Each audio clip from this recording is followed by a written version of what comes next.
Hearing ads हैं, क्या ये अगर कोई बच्चा जो पैदाइशी बहरा है या गूंगा है, बोलता नहीं है, क्या उसमें भी ये फायदेमंद साबित होता है अगर उसको लगाया जाए तो? किसी भी बच्चे की जब हेयरिंग एवेल्युएशन हो और उससे हमें ये अंदाजा हो जाता है कि बच्चे को प्रोफाउंड हेयरिंग लॉस है, यानी जैसे हम आम जुबान में गूंगा बहरा कहते हैं, उसमें सबसे पहले हेयरिंग एड लग जाने चाहिए उसे। ऑटिज्म वाले जो बच्चे स्पेसिफिकली वो भी फिर आपके पास आते होंगे, उसमें क्या आप गाइड करते हैं पेरेंट्स? उनकी स्पीच जो है ना वो ऑलमोस्ट जीरो होती है या बहुत ही कम वर्ड्स होते हैं। उनके जो एज अप्रोप्रिएट जो जितनी स्पीच होनी चाहिए वो नहीं होती। कानों में आवाज आना, शोर आना, सीटियां बजना, इसकी सर क्या वजह? मिडिल ईयर ओसिकल जो है, कान के दरमियानी हिस्से में जो हड्डियां होती हैं वो जब स्टिफ हो जाती हैं रेशे की वजह से, फ्लूइड की वजह से, तो तब भी हमें कान के अंदर शोर आने लगता है। बिस्मिल्लाहिर्रहमानिर्रहीम, अस्सलाम वालेकुम। मैं डॉक्टर अली रज़ा हूँ, आपका और आपके बच्चों का मुआलिज। आप देख रहे हैं मेरा डिजिटल चैनल। आज एक नई पॉडकास्ट, एक नए टॉपिक के साथ आपकी खिदमत में हाजिर हूँ, जिसमें स्पेसिफ़िकली मैं बात करूँगा कानों की समात से मुतल्लिक। हमारा सुनना जो है वो हमारी ज़िंदगी का एक अहम हिस्सा है। हम मुख्तलिफ़ आवाज़ों को लुत्फ़अंदोज़ होते हैं। हमारे ख़ानदान की आवाज़ें हैं, हमारे इर्द गिर्द नेचर की आवाज़ें हैं, इसके अलावा कोई मौसीकी की आवाज़ है, नात ख़्वानी की आवाज़ है।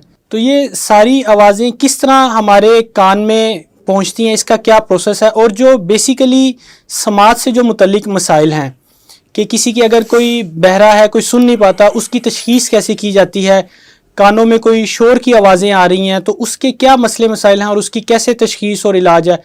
तो इन सब चीज़ों के बारे में बात करने के लिए आज मैंने अपने साथ पॉडकास्ट में मदऊ किया है एक तजर्बाकार ऑडियोलॉजिस्ट हसन मुबीन साहब को। हम उनसे आज कान और उसकी समाज से मुतल्लिक बातें करेंगे।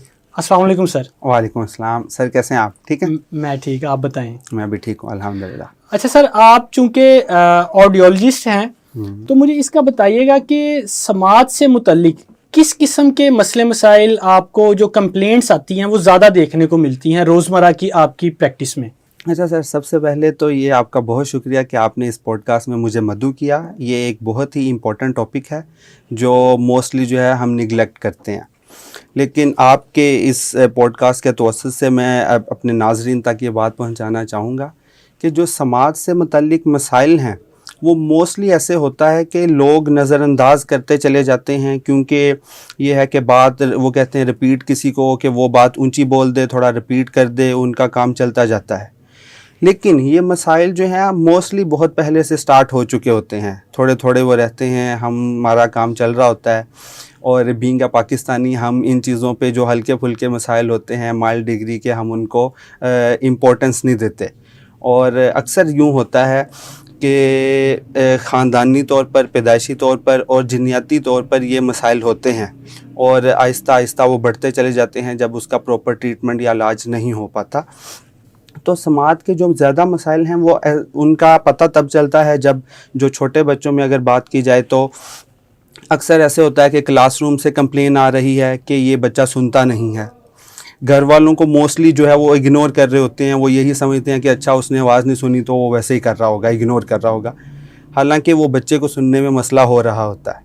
जब क्लासरूम से आती है कंप्लेन, वो कहते हैं कि इसका मुआयना करवाया जाए, तो फिर पता चलता है कि अब तो बहुत ज़्यादा मसला हो गया। तो फिर उसके ट्रीटमेंट के लिए लोगों में एक्सेप्टेंस नहीं होती, वो कहते हैं कि नहीं हमारा बच्चा बिल्कुल ठीक है। तो इस तरह से जो है ना मोस्टली हमें इस तरह के पेशेंट देखने को मिलते हैं। अडल्ट्स में भी इसी तरह से होता है कि जहाँ पे वो जो वर्क प्लेस है या फैमिली मेम्बर्स हैं उनको कम्युनिकेट करने में बहुत मुश्किल होती है, तो वो फिर लेके आते हैं, हालांकि वो जो पेशेंट होता है वो कहता है कि मैं बिल्कुल ठीक हूँ। तो जब उनकी हेयरिंग एवेल्युएशन होती है तो पता चलता है कि लॉस है। मोस्टली हमारे पास इस तरह के केसेस ज़्यादा आते हैं। अच्छा, तो सर ये कोई एज स्पेसिफिक होते हैं या ये किसी भी उम्र में किसी को किसी भी वक्त शुरू हो जाते हैं? एक तो वो हो गया ना, जिस तरह आपने बच्चे की बात की है कि जी वो तो शुरू से ही जो उसकी एज थी, किस एज में बच्चा जो है वो अगर सुनने ना लगे तो वालिदैन को चुकन्ने हो जाना चाहिए कि जी मुझे अपने बच्चे को किसी ना किसी ऑडियोलॉजिस्ट को या किसी ENT स्पेशलिस्ट को चेक करवाना ज़रूरी है? देखें, जब बच्चा पैदा होता है ना तो हमारे यहाँ थोड़ा सा ये ट्रेंड अभी कम है कि हम हेयरिंग एवेल्युएशन करते हैं, जिसे बेसिकली हेयरिंग स्क्रीनिंग कहा जाता है at the time of birth. वो होनी चाहिए और गवर्नमेंट लेवल पर इसमें अब थोड़ी सी अवेयरनेस जो है वो बढ़ने लगी है। कुछ प्राइवेट अदारे हैं जो ये चीज़ें ना डिफरेंट हॉस्पिटल्स में कंडक्ट कर रहे हैं, लेकिन फिर भी हमारे यहाँ एक लंबी जो रेशो है बच्चों की जो कि अनस्क्रीन्ड ही चले जाते हैं, तो उनकी कोई स्क्रीनिंग नहीं होती। पैदाइश के फ़ौरन बाद बच्चे की हेयरिंग एवेल्यूएशन होनी चाहिए, तब हमें अंदाज़ा हो जाता है कि बच्चे की हेयरिंग नॉर्मल रेंज के अंदर है या नहीं। अगर वो नॉर्मल रेंज के अंदर नहीं हो तो फिर उसका एक प्रॉपर प्लान होता है। अगर हम उसको प्रॉपर प्लान को फॉलो करें तो कोई भी बच्चा ऐसा नहीं है कि जो पैदाइशी तौर पर गूंगा बहरा हो वो बोल ना सके। सिर्फ मसला ये है कि हम ध्यान नहीं देते, हम डिले कर देते हैं। और इसमें जो चीज़ सबसे इम्पोर्टेंट होती है वो ये है टाइम। जब हम टाइम वो गुजार देते हैं तो फिर उसके बाद समझ लें कि कुछ नहीं हो पाता। अगर हम शुरू से ही इसको पकड़ लें जड़ से तो बहुत सारी चीज़ें ऐसी होती हैं कि जिसको हम रिकवर कर सकते हैं। और हमारे पास बेशुमार ऐसी मिसालें हैं कि जो बच्चे गूंगे बहरे पैदा हुए थे लेकिन आज वो हमारी तरह नॉर्मल बातें करते हैं। और कुछ तो ऐसे भी हैं जो खुद ऑडियोलॉजी की फील्ड से जो है ना उन्होंने अपनाई है, क्योंकि वो इस फील्ड से जो है उन्होंने फ़ायदा उठाया। तो ये बड़ी खुशाइंद बात है हमारे लिए कि ऑडियोलॉजी के लिए की फ़ील्ड के लिए लोगों में एक तो अवेयरनेस बढ़ रही है, और दूसरा ये है कि लोग भी एजुकेट हो रहे हैं। वो अपनी बच्चों की समात को लेकर बहुत फ़िक्रमंद हैं, लेकिन फिर भी इसके ऊपर बहुत सारा काम करने की अभी भी ज़रूरत है। क्या नॉर्मल छोटे बच्चे की क्या फ्रीक्वेंसी होती है उसके समात की, सुनने की? जो हमारी ऑडिबल फ्रीक्वेंसी रेंज है वो तो 20 डेसिबल से लेके 20,000 डेसिबल तक होती है। लेकिन जो हमारा स्पीच स्पेक्ट्रम होता है, हमारी स्पीच फ्रीक्वेंसीज होती हैं वो तकरीबन 125 या 250 हर्ट्ज से लेके 8 किलो हर्ट्ज तक होती हैं। और इसमें जो इंटेंसिटी है कि जितनी आवाज़ एक नॉर्मल बच्चे को सुननी चाहिए, वो कुछ जो सोसाइटीज़ हैं, कुछ लिटरेचर में इस तरह से है कि वो 20 डेसिबल होता है और कुछ जगह पे 25 डेसिबल। हम पाकिस्तान में मोस्टली 25 डेसिबल तक की आवाज़ जो है वो नॉर्मल रेंज के अंदर ही कंसीडर करते हैं कि अगर एक बच्चा 0 से 25 डेसिबल तक आवाज़ सुन रहा है तो वो नॉर्मल है। तो आपका यही कहना है कि पैदाइश के फ़ौरन बाद भी ये टेस्ट हो जाता है बच्चे का समात का? जी, पैदाइश के अब तो बहुत ऑडियोलॉजी की फील्ड में बहुत एडवांसमेंट हो चुकी है, जिससे ये है कि वो छोटे बच्चे जो खुद बता नहीं सकते कि हम आवाज़ सुन सकते हैं या नहीं, हम उन बच्चों का सुला कर मतलब जदीद टेक्नोलॉजी से जदीद जो मशीन्स हैं उसके थ्रू उनके ब्रेन में जो आवाज़ के अगेंस्ट जो एक्टिविटी जनरेट होती है, वेव्स जो पैदा होती हैं, हम वहाँ से जो है वो टेस्ट करके उनकी हेयरिंग का जो है वो अंदाज़ा कर सकते हैं कि बच्चे की हेयरिंग इस वक्त कैसी है, क्या उसको कोई मसला है या वो नॉर्मल रेंज के अंदर है। तो सर पाकिस्तान में भी इसकी सहूलत है, ये मशीन्स अवेलेबल हैं? जी, सारी लेटेस्ट जो आप कह रहे हैं कि टेक्नोलॉजी, मुझे जो जदीद ट्रेंड्स हैं, जो आप ये जदीद मशीनों की बात कर रहे हैं, कुछ इनके बारे में थोड़ा सा बताएं कि इनको किस तरह हैंडल किया जाता है, ये किस तरह वर्क करती हैं? बिल्कुल, जैसे जैसे जैसे ये टेक्नोलॉजी में एडवांसमेंट और इनोवेशन आ रही है, वैसे वैसे बेसिकली जो काम करने की ज़रूरत है वो ये है कि प्रोफेशनल्स की ट्रेनिंग उस तरह से नहीं हो पाती।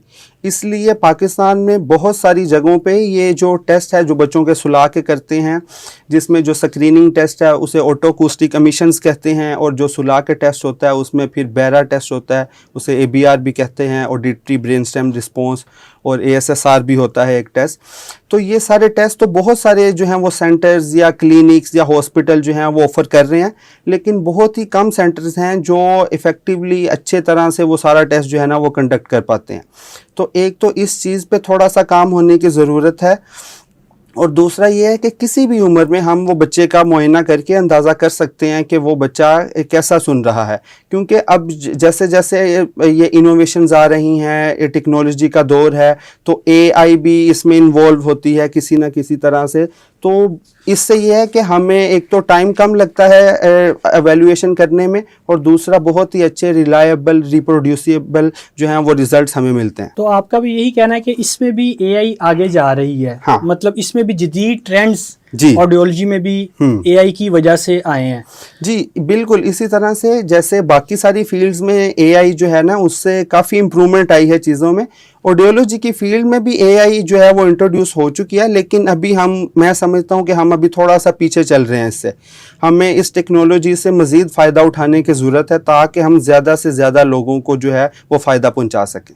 तो ये जो टेस्ट होते हैं ये कंडीशन पे बच्चे की डिपेंड करता है कि आया किसी में हमने सिर्फ ABR करना है या अकोस्टिक एमिशन टेस्ट करना है, इनकी क्या जनरली क्या कॉस्ट होती है? जो पहले तो मैं आपको ये बताता हूँ कि किस बच्चे को किस तरह का टेस्ट की ज़रूरत होती है। तो सबसे पहले तो हम हेयरिंग स्क्रीनिंग करते हैं, उससे हमें आइडिया हो जाता है कि बच्चे की हेयरिंग नॉर्मल है या नहीं। अगर तो नॉर्मल हो फिर आगे डिटेल टेस्ट करने की ज़रूरत नहीं रहती। और लेकिन अगर ऐसा हो कि बच्चे का वो टेस्ट जो है वो रेफ़र आ जाए, यानी कि वो बच्चे की हेयरिंग नॉर्मल रेंज के अंदर ना हो, तो फिर हम जो है वो फर्दर कॉम्प्रिहेंसिव जो एवेल्यूएशन उसकी तरफ जाते हैं। तो फिर हमें बैरा टेस्ट करना पड़ता है। तो उसमें भी ये है कि इनके जो कॉस्ट है थोड़ा सा उसकी तरफ अगर बात की जाए तो कॉस्ट इनकी अभी थोड़ी सी हाई है, क्योंकि ये इक्विपमेंट एक तो हम इंपोर्ट ही किए जाते हैं, पाकिस्तान में ये इक्विपमेंट जो है वो मैन्युफैक्चर नहीं किए जाते। और दूसरा फिर इसकी ट्रेनिंग जो है ना वो बहुत कम सेंटर्स पे है अच्छे जो ऑडियोलॉजिस्ट हैं, तो इस वजह से इनकी कॉस्ट अभी काफ़ी हाई है। यानी कि जो बैरा टेस्ट है वो तकरीबन कोई 6-7 हज़ार से 10-12 हज़ार तक जो है ना वो एक पेशेंट का होता है। ये तकरीबन मोर और लेस ये रेंज है जो पाकिस्तान में कॉस्ट चल रही है। अच्छा सर, मैं आपसे पूछूंगा कि ऑडियोलॉजी किस तरह समात को बेहतर करती है, और एक जो ऑडियोलॉजिस्ट है उसकी पेशा वराना महारत कितनी ज़रूरी है, उसका क्या एक्सपीरियंस होना चाहिए अपनी इस सारी फील्ड को या पेशेंट की वेलफेयर को बेहतर करने के लिए, उसकी चीज़ों को डायग्नोस करने के लिए और उसको बेहतर करने के लिए। ये मेरे ख्याल से अभी तक का जो बेहतरीन सवाल है उनमें से एक है। ऑडियोलॉजिस्ट की जो तरबियत है, ट्रेनिंग है, इसके ऊपर जो है ना वो मोस्टली पाकिस्तान में कोई भी अपनी आवाज़ बुलंद नहीं करता, कोई भी इस मसले को जो है वो डिस्कस नहीं करता। हालांकि ये सबसे इसको प्राइमरी इम्पोर्टेंस होनी चाहिए इस मसले को, कि हम इस मसले को किस तरह से बेहतर कर सकते हैं। उसके लिए ज़रूरी है कि आप जो है वो कम से कम 1 से 2 साल जो है किसी सीनियर्स की मतलब अंडर सुपरविजन जो है वो ऑडियोलॉजी की फील्ड में या क्लिनिक पे आने वाले जो पेशेंट्स हैं उनको आप डील करें। आप पहले उन चीज़ों को समझें कि ये किस तरह से प्रॉब्लम जो है वो इनकी लाइफ को इफ़ेक्ट कर रहे हैं और फिर हम इन चीज़ों को किस तरह से इम्प्रूव कर सकते हैं। तो ये चीज़ें समझना बहुत ज़रूरी है, क्योंकि समटाइम्स ऐसा होता है क्योंकि थ्योरेटिकली जो चीज़ें हमने पढ़ी हैं प्रैक्टिकली वो उस तरह से इम्प्लीमेंट नहीं होती। तो हमें अपना एक्सपीरियंस को प्रैक्टिकली जो है ना वो बूस्ट करने की ज़रूरत होती है। समटाइम्स ऐसा होता है कि रिपोर्ट हमें कुछ बता रही होती है, मतलब वो जैसे डायग्नोज कर रही होती है कि बंदे मतलब जो भी पर्सन है उसको लॉस है और हेयरिंग एड्स लगने चाहिए। लेकिन अगर वो फील कर रहे हैं कि मेरी कम्युनिकेशन में कोई मसला नहीं है, तो फिर हम थ्योरेटिकली वो उसके ऊपर नहीं रहेंगे। हम उनकी नीड के अकॉर्डिंग जो है उन्हें कहेंगे कि ठीक है आप इसको इस्तेमाल करें और मतलब इसी तरह से आप चलने दें काम, और जब आपको लगे कि सुनने का मसला बढ़ गया है तो फिर। लेकिन बहुत सारे ऐसे जो सेंटर्स हैं जहाँ पे क्वैक्स बैठे हुए हैं जो प्रोफेशनल ऑडियोलॉजिस्ट भी नहीं हैं, वो बस रिपोर्ट को देख के कि बस हेयरिंग एड बेचें और वहाँ से अपना कमीशन रखें। इस तरह की चीज़ें जो है ना वो काफ़ी जो है ना वो पिछले सालों में बढ़ी हैं। लेकिन अब अलाइड हेल्थ प्रोफेशनल काउंसिल बनने की वजह से ये अच्छा है कि एक रेगुलेटरी बॉडी बन गई है जिससे वो सबकी रजिस्ट्रेशन वो हो रही है ऑडियोलॉजिस्ट की, तो फिर क्वैक्स आहिस्ता आहिस्ता अब ख़त्म हो रहे हैं। तो ये चीज़ खुशाइंद है कि रजिस्ट्रेशन होने से ये चीज़ें अब थोड़ी बेहतर होंगी। अच्छा सर, आपने बहुत अच्छा पॉइंट उठाया है कि हमारे यहाँ पर अवेयरनेस का बहुत ज़्यादा फुकदान है। ये एक बहुत अच्छी फील्ड है, मैं इसको समझता हूँ, और इसकी एक बहुत नीड भी है। बेसिकली आप जाहिर बात है ENT स्पेशलिस्ट के साथ काम करते हैं। बिल्कुल ऐसे वो मुआयना करते हैं और टेस्ट परफॉर्मेंस आपके जिम्मे होती है। आपने सारा जो बच्चा आ गया है या कोई बड़ा आ गया है तो उसको एवेलुएट करना है ऐसे कि उसकी फ्रीक्वेंसी या उसको किस किस्म का समात का मसला आ रहा है। तो सर इसमें क्या मसाइल दरपेश हैं इस पेशे से मुंसलिक लोगों के? सर सबसे पहले तो ये है कि हमारी जो फील्ड है ऑडियोलॉजी, इसके लिए ना लोगों में बिल्कुल ही अवेयरनेस नहीं है, और गवर्नमेंट लेवल पे या प्राइवेट लेवल पे इस पे बहुत सारा काम करने की ज़रूरत है। इवन दो कि मेरे काफ़ी रिलेटिव्स हैं, मेरे जो फ्रेंड्स हैं, उन्हें नहीं पता कि ऑडियोलॉजिस्ट का क्या काम है या ऑडियोलॉजिस्ट कौन होता है। और अक्सर ऐसे होता है कि किसी का कोई मसला है तो वो उन्होंने डिस्कस किया, तो मैंने बताया ये तो मेरी फील्ड है, आप मेरे पास ले आए, तो वो हैरान होते हैं कि अच्छा तुम्हारा ये पेशा है तो हम ले आएंगे चले। मतलब इस तरह से चीज़ें चल रही होती हैं। और ये है कि अवेयरनेस में हम ये काम कर सकते हैं कि हम लोगों को एजुकेट करें। मतलब जो डिफरेंट स्पेशलिटीज़ हैं ये उसमें रोल प्ले कर सकती हैं, ख़ास तौर पर ENT जो डॉक्टर्स हैं, जो पीड्स के डॉक्टर्स हैं, या जो जनरल फिजिशंस हैं, मेडिसिन के डॉक्टर्स हैं, वो इसमें अपना रोल प्ले कर सकते हैं कि जब उन्हें ऐसा महसूस हो कि किसी पर्सन को सुनने का मसला है या बात रिपीट करनी पड़ रही है, तो वो उन्हें ज़रूर रिकमेंड करें कि आप ऑडियोलॉजिस्ट को जो है ना एक दफ़ा दिखाएं और उनका जो है वो एक्सपीरियंस से वो, ताकि वो चीज़ें बेहतर हो सकें। बहुत अच्छा सर आपने एक्सप्लेन किया। अच्छा, मैं यहाँ पर आपसे पूछना चाहूँगा कि आप क्या समझते हैं कि कौन से ऐसे बुनियादी मसाइल हैं या कौन सी ऐसी लोगों की बातें हैं जिसमें आप समझते हैं कि उनको एक ऑडियोलॉजिस्ट से अपना मुआयना करवाना चाहिए? सबसे पहले तो ये है कि अगर हम बच्चों से बड़ों की तरफ बात करते हैं, बच्चों में सबसे पहले जो है वो आप मॉनिटर करें कि बच्चे जो हैं आपकी जो वर्बल कमांड्स हैं उनको फॉलो कर रहे हैं कि नहीं। मोस्टली ऐसे होता है कि हमारे घरों में ये चीज़ बहुत ही कम ऑब्ज़र्व की जाती है, और अक्सर ऐसे होता है कि 3-4 साल का बच्चा हो जाता है, पता ही नहीं होता कि उसको सुनने का मसला है कि नहीं। वो जब फिर स्कूल में एडमिशन होता है या जहाँ बच्चे अक्सर सुपारा पढ़ने जाते हैं, वहाँ से कंप्लेन आती है कि ये हमारी बात नहीं सुनता या हम ऊंचा बोलते हैं, तो मतलब वो फिर थोड़े से उनके कान खड़े होते हैं कि इस तरह का कोई मसला होगा। फिर उन्हें ये नहीं पता चलता कि अब करें क्या। फिर वो कभी किसी डॉक्टर के पास जाते हैं, ज़्यादातर ऐसे होता है ENT डॉक्टर के पास जाते हैं, वो भी हमारे यहाँ बहुत कम है। वो मतलब जो पेरिफेरी है, जैसे लाहौर शहर में भी पेरिफेरल एरियाज़ में ये नहीं अवेलेबल, फिर उन्हें दूर आना पड़ता है, तो वो सारी चीज़ें जो है ना वो कंप्रोमाइज़ करके उन्हें आना पड़ता है। और फिर ऑडियोलॉजी के जो टेस्ट हैं ये थोड़े से महंगे होने की वजह से बाज़ औक़ात वो नहीं करवा पाते। तो इस तरह के मसाइल होते हैं कि वो फिर अगर एवेल्युएशन हो भी जाए तो वो इस चीज़ को एक्सेप्ट नहीं करते, मतलब एक्सेप्टेंस नहीं होती, डिनाइल में ही रहते हैं कि नहीं हमारा बच्चा तो बिल्कुल ठीक है, चंगा भला सौंदा पे आया है, तो हम सुन भी रहा है, खेल कूद भी रहा है, सारा कुछ सही करता है, हम उसे कहते हैं वो उठा लाता है। इस तरह से चीज़ें चल रही होती हैं। और जब उनसे पूछते हैं कि जी बोलता कितना है, तो वो बोलता बहुत कम है। ऐसे ही है सर। तो इस तरह की चीज़ें जो है ना ये देखने को मिलती हैं।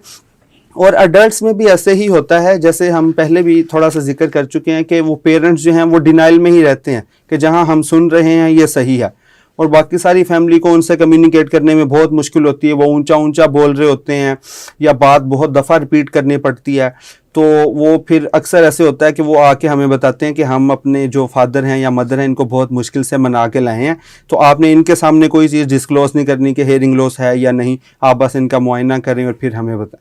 तो इस तरह की चीज़ें हैं। और अगर उन्हें लेट्स सपोज हेयरिंग लॉस हो तो फिर उनको जाहिर है हेयरिंग डिवाइस चाहिए होती है हेयरिंग एड की सूरत में, तो वो उनको फिर उसके ऊपर एग्री करना ये एक अलग से हमारा मतलब एक और टास्क होता है कि इसको अब कैसे कन्विंस करना है। तो ये चीज़ें अभी हैं यहाँ पे जो मसाइल हैं। और फिर दूसरा तीसरे नंबर पे ये भी कि ये जो क्वैक्स हैं ये मतलब हेयरिंग एड्स की भी एक वैरायटी है कि किस तरह का हेयरिंग एड किस तरह के पर्सन को सूट करेगा, ये भी ऑडियोलॉजिस्ट बेहतर समझता है। लेकिन अब ये जो क्वैक्स हैं जो जिनकी कोई एजुकेशन नहीं है ऑडियोलॉजी में, ये सिर्फ अपने कमीशन के लिए बस जिस तरह का हेयरिंग एड है बस लगा दिया, चाहे उन्हें फ़ायदा हो रहा है नहीं हो रहा। और फिर ये कंप्लेन भी रहती है कि वो कान के अंदर शोर आ रहा ताले से, बजाय इसके कि फ़ायदा हो वो इश्यूज़ में इजाफा ही हुआ है। तो इस तरह के मसाइल देखने को मिलते हैं। तो फिर बाज़ औक़ात ऐसे होता है कि जब एक पेशेंट इस तरह के माहौल से गुजरने के बाद या इस तरह से बुरे एक्सपीरियंस के बाद आता है तो हम भी उन्हें हेयरिंग एड लगाते हैं, तो उनके कंसर्न्स यही रहते हैं। लेकिन अल्हम्दुलिल्लाह जब हम हेयरिंग एड्स उन्हें लगाते हैं, एक वो उन्हें प्रोफेशनल वे में उन्हें ट्रीट करते हैं, तो वो इस चीज़ को फिर जो है वो बहुत एडमायर करते हैं और फिर हेयरिंग एड लगाने की तरफ जो है ना वो इंकरेजमेंट होती है उनके।